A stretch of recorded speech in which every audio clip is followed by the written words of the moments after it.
Hello அஸ்ஸலாமு அலைக்கும். எல்லோரும் எப்படி இருக்கீங்க? நான் ஹெச்ஆர் சமையல். இப்போ வந்து வெஜிடபிள் பிரியாணி குக்கரில் எப்படி தாளிக்கிறதுன்னு பார்க்கலாம். ஏற்கனவே போட்டிருக்கேன் அந்த வீடியோ. இது கொஞ்சம் மறுபடியும் போட்டிருக்கேன். பட்டை கிராம்பு ஏலக்காய் தூள் பண்ணி எண்ணெய் ஊற்றி காய்ஞ்சதுக்கப்புறம் கரம் மசாலா பட்டை கிராம்பெலாம் போட்டுக்கலாம்.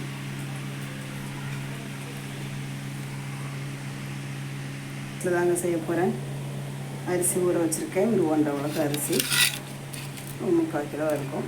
இப்போ தேவையான வெங்காயம் தக்காளி கட் பண்ணி எடுத்து வச்சுருக்கேன். கொஞ்சம் கேரட் பீன்ஸு, கொஞ்சம் பட்டாணி இதெல்லாம் எடுத்து வச்சுருக்கேன்.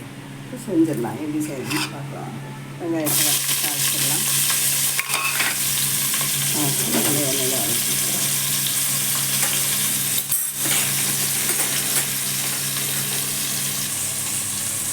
வெங்காயம் பொன்னிறமாக வதங்கினா போதுங்க. ரொம்ப ப்ரௌனாக வதக்கணும் இல்லை. குக்கரில் தான் இது சீக்கிரம் தாளித்து விட்டு காயெல்லாம் வேகும்போது இது வெந்துடும். வெங்காயம் நல்லா கொஞ்சம் கண்ணாடி பார்த்து வதங்கினாலே போதும். 2 பச்சை மிளகாவும் அது கூட போட்டு நல்லா வதக்கி விட்டுடலாம்.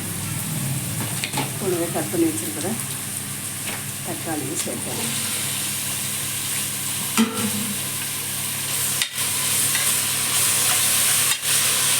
இது ஈஸியாக சிம்பிளாக செஞ்சிடலாங்க. காய்கறிலாம் கட் பண்ணி வச்சிட்டோன்னா ஒரு 10-15 நிமிஷத்துலேயே தாளித்து இறக்கிடலாம்.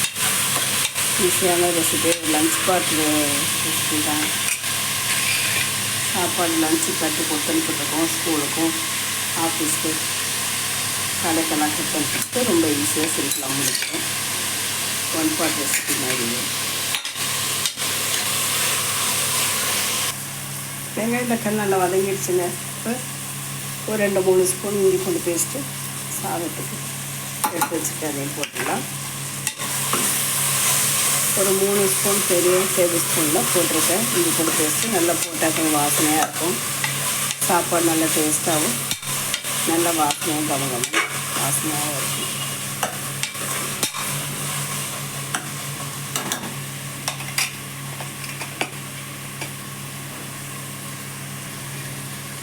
கூடவே கொஞ்சம் பிரியாணி மசாலாவும் 1 ஸ்பூன் போட்டுக்கலாம். வாசனைக்கு நல்லாயிருக்கும், டேஸ்ட்டாகவும் பிரியாணி டேஸ்ட்டில் இருக்கும். போட்டு கொஞ்சம் புதினாவும் போட்டுடலாம்.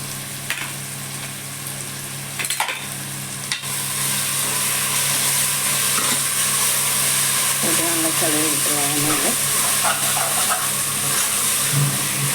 வெங்காயம் தக்காளி நல்லா வெந்துருச்சு.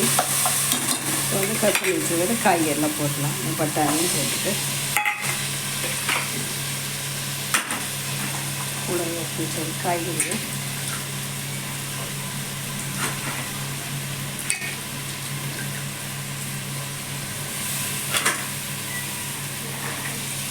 கட் பண்ணி வச்சுருக்கிற காய்கறிலாம் சேர்த்துடலாம்.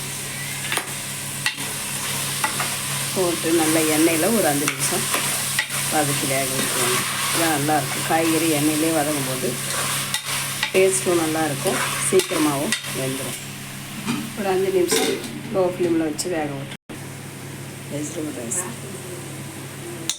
இந்த கொஞ்சம் ஸ்பூன் போட்டாச்சு. மல்லித்தூள், ப்ளைன் மிளகாத்தூள் ஒரு 2 ஸ்பூன் காரத்துக்கு ஏற்ற மாதிரி, நார்மல் குழம்பு மிளகாத்தூள் ஒரு போட்டு கலரி விட்டுருவோம்.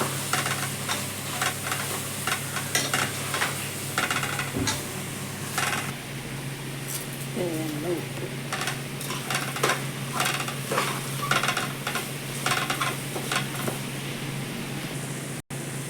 கொஞ்சம் கொத்தமல்லி போட்டாச்சுங்க. போட்டு கொஞ்சமாக தயிர் ஊற்றிக்கலாம். தயிர் ஆப்ஷன் தான், வேணும்னா ஊற்றிக்கலாம். சாதம் நல்லா சாஃப்டாக வதக்கு, வேணான்னா ஊற்றலாம். போட்டு நல்லா வதக்கி விட்டுட்டு கொஞ்சம் தண்ணி ஊற்றிக்கலாம். இஞ்சி பூண்டு அலசல் தண்ணி கொஞ்சம் ஊற்றி நல்லா கலரி விட்டு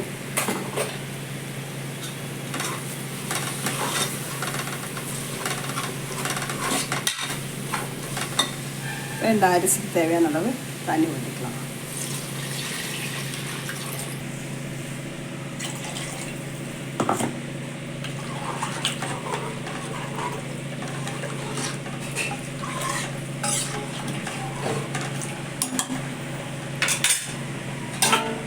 போட்டு மூடிடலாங்க. கொதி வந்தோடனே அரிசி தண்ணி கொதி வந்தோடனே அரிசியை போட்டுடலாம்.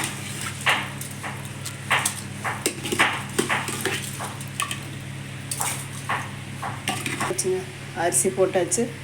அரிசிக்கு தேவையான உப்பு போட்டுடலாம். போட்டு நல்லா கிளறி விட்டுட்டு ஒரு கொதி வந்தோடனே மூடிடலாங்க. ஒரு 10 நிமிஷத்தில் ரெடி ஆகிடும். ஆமாம், அரிசி போட்டு நல்லா கொதி வருதுங்க. சாதத்தை கிளறி விட்டு மேலே கொஞ்சம் கொத்தமல்லி தூள் மூடி போட்டு க்ளோஸ் பண்ணிக்கலாம். ஒரு 10 நிமிஷம் செஞ்சு போட்டுக்கலாம்.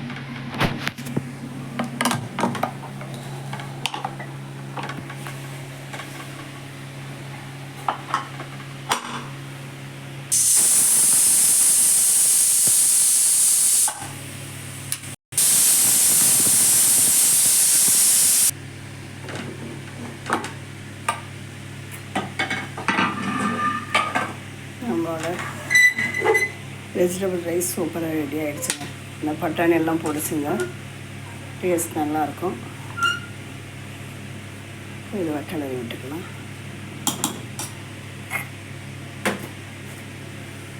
இறக்கும்போது கொஞ்சம் நெய் ஊற்றிட்டு மேலே கொத்தமல்லி தலை கொஞ்சம் தூள். அவ்வளோதாங்க, நம்மளோட வெஜிடபிள் ரைஸ் பிரியாணி ரெடி. நீங்களும் இதே மாதிரி செஞ்சு பார்த்துட்டு எப்படி இருக்குதுன்னு சொல்லுங்கள். பிடிச்சதா லைக் பண்ணி ஷேர் பண்ணுங்கள். நீங்கள் எப்படி செய்வீங்கன்னு கமெண்ட்டில் சொல்லுங்கள். தேங்க்யூ. இதுக்கு தொட்டுக்க முட்டையும் வேக வச்ச முட்டை தயிர் சட்னி நல்ல காம்பினேஷனாக இருக்கும். அஸ்ஸலாமு அலைக்கும்.